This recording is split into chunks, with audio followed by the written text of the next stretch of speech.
Hello everyone, kilometer per hour to meter per second, meter per second to kilometer hour எப்படி மாத்தலாம்ங்கற ஷார்ட்கட்டை நாம பார்க்கலாம் வாங்க.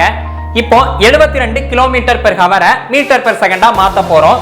இப்போ 5/18 18/5ங்கிறது தான் எல்லாருக்குமே சந்தேகமா இருக்கும். இங்க K ஃபார் கீழ அப்படின்னு எழுதிக்கங்க. கீழ பெருசு அவ்வளவுதான். அப்போ கொடுத்திருக்கதை எழுதிக்கங்க 72. அப்போ 5/18 ஏன்னா கீழ பெருசு அப்படின்னு சொல்லிட்டோம். 4 18 18 4 18 5 20 20 மீட்டர் பெர் செகண்ட் கிடைச்சிருச்சா? இப்போ அதே பாருங்க 35 மீட்டர் பெர் செகண்ட் இருக்கு. இப்போ 35 எழுதிருவீங்க. M ஃபார் மேல பெருசு அப்போ 18/5 அவ்வளவுதான். 18/5 4 5 7 5 25 126 கிலோமீட்டர் பெர் ஹவர் அவ்வளவுதான். சிம்பிள்.